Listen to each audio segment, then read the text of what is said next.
Bonjour à tous et bienvenue dans cette nouvelle vidéo. Aujourd'hui, nous allons mettre en place les migrations avec Diesel. Donc, j'ai installé l'outil en CLI de Diesel, avec cargo install Diesel CLI, et il me l'a situé dans .cargo bin. Donc là, je vois que j'ai l'exécutable Diesel qui est présent ici. Donc, ce que j'ai fait, c'est que j'ai modifié mon .zshrc. Alors, ça peut être votre .bashrc si vous utilisez bash et pas zsh. Et j'ai rajouté dans mon path le .cargo ici. .cargo bin pour pouvoir directement accéder à l'outil Diesel ici. Donc Diesel version, Diesel help, et donc on voit qu'on a pas mal d'informations et on peut faire pas mal de choses. Donc la première chose à faire, c'est de créer un fichier env dans lequel on va mettre la database URL. Donc j'ai recherché un petit peu comment faire pour utiliser la même information que ici, mais j'ai pas trouvé vraiment de choses concluantes. Ça complexifiait énormément l'application d'utiliser le même source de données. Donc j'ai décidé de copier-coller, on va dire, ce lien et de le mettre également dans mon fichier .env. Comme ça, voilà, j'ai une répétition. C'est pas très grave. C'est moins grave que d'avoir une application plus complexe. Donc l'élément il s'appelle database URL égale et là on doit mettre database/database.sqlite. J'ai aussi galéré à trouver l'information sur ça. Donc je fais pas mal de recherches pour essayer de trouver un exemple. Et il n'y avait pas beaucoup d'exemples qui parlaient de SQLite avec Diesel. Et donc en fait il suffisait juste de mettre database/database.sqlite. Parce que moi j'avais tendance plutôt à mettre un SQLite 2.2/ ou ce genre de choses pour prévenir que c'était SQLite. Mais non, par défaut, quand on lui donne un nom d'un fichier, par défaut il va nous prendre ce fichier comme SQLite. Donc une fois que ceci est fait, je peux faire Diesel setup et normalement il devrait faire un petit peu tout pour moi. Donc là on voit qu'on a un dossier migration qui a été créé et donc on va pouvoir mettre nos migrations à l'intérieur. Alors moi mes migrations elles étaient là-dedans, dans Migrate. Donc ce qu'on va faire, c'est qu'on va faire un Diesel migration et je ne sais pas trop quelle est la commande pour faire ça. Donc on va chercher et donc ça va être Diesel migration revert run generate. Donc on va également utiliser la documentation ici, plutôt que de regarder le site. On pourra regarder dans le site. Hein. Voilà, là il nous explique Diesel, Migration, Generate, Create Post. On pourrait le faire également comme ça. Mais bon, voilà, on peut aussi utiliser la documentation inclue avec le projet. Donc Generate, et là on va faire Create Links. Donc ça va nous créer deux fichiers. Donc un dossier avec deux fichiers up et down. Donc nous on n'avait qu'un up dans notre élément ici, mais bon c'est pas très grave. On va créer le down très rapidement. Donc create links, id, URL, title, description, name, parfait. Et le down, on va avoir ici un drop table, drop table links. Voilà, donc assez simple. C'est tout ce qu'on a à faire et ensuite on peut lancer ces migrations normalement avec Diesel migration run.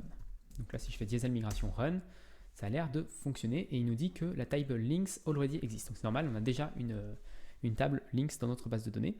Donc ce que je vais faire, c'est que je vais supprimer la base de données et je vais relancer les migrations.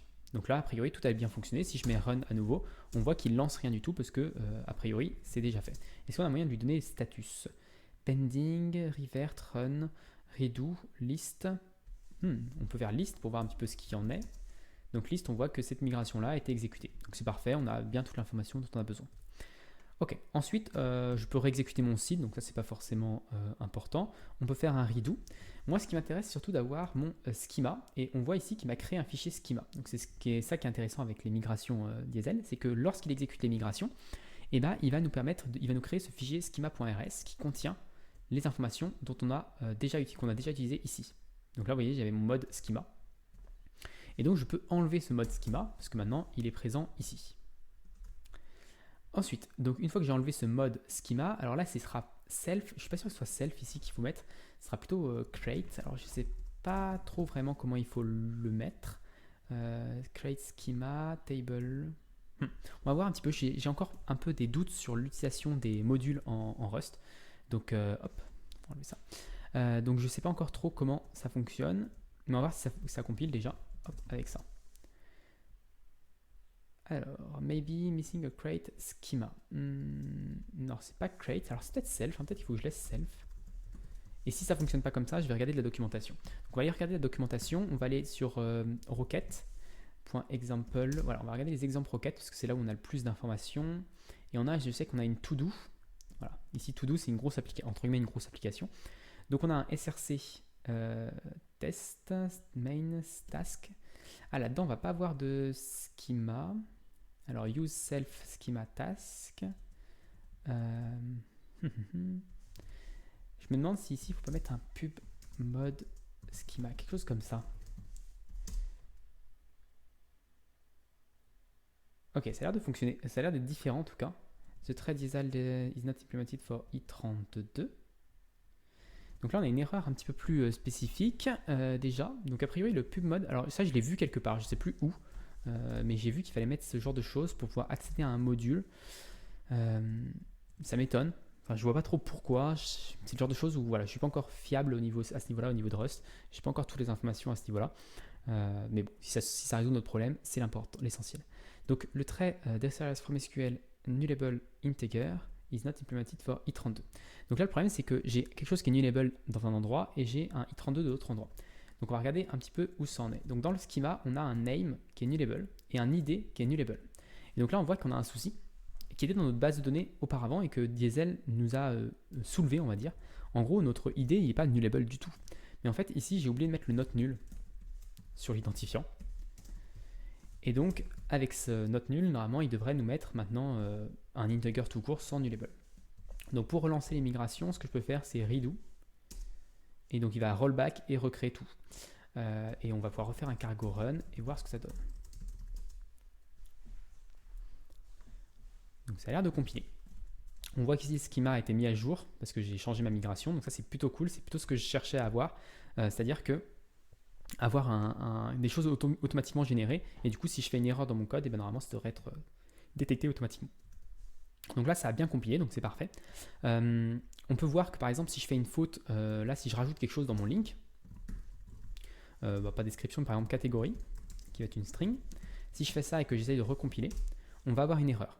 Et donc là c'est typiquement ce que je veux, c'est-à-dire que catégorie n'est pas dans ma migration, donc il faut que je change ma migration, ici que je rajoute une catégorie, et ensuite ça fonctionnera et ça pourra compiler correctement. Donc ça c'est vraiment très agréable de pouvoir avoir cette garantie à nouveau que notre base de données est correcte en fonction de nos types. Alors il y a une petite chose que j'aime pas trop avec Diesel à ce niveau-là, mais je suis pas sûr que ce soit résolvable facilement, c'est que si j'inverse ces deux choses-là, et ben maintenant mon URL va être dans title et mon title va être dans URL. Donc c'est-à-dire il faut qu'on vérifie, c'est URL, title, description. Donc il faut que l'ordre corresponde, URL, title, description. Et ça c'est un peu compliqué quand on a les mêmes types partout, quand c'est 3 fois le même type, et là on est obligé de respecter l'ordre alors qu'il pourrait utiliser les noms. Ce serait quand même bien qu'il y ait soit un warning ou quelque chose de ce genre-là. Donc ça c'est un petit peu problématique, mais bon. Sinon, voilà, ça a été assez facile de mettre en place les migrations. Je pensais que ça serait plus compliqué. Là, si je relance, normalement ça recompile, donc parfait. Donc pas trop de complexité à ce niveau-là. Les migrations, on peut supprimer notre fichier migrate parce qu'on n'en a plus besoin. Maintenant, on n'a plus que c'est up et down. Et on verra dans la prochaine vidéo comment faire pour la suite de cette série. J'espère qu'elle vous a plu. Si elle a plu, n'hésitez pas à vous abonner et à la partager. Moi, je vous donne rendez-vous très rapidement pour la suite de cette série sur Rust et Rocket.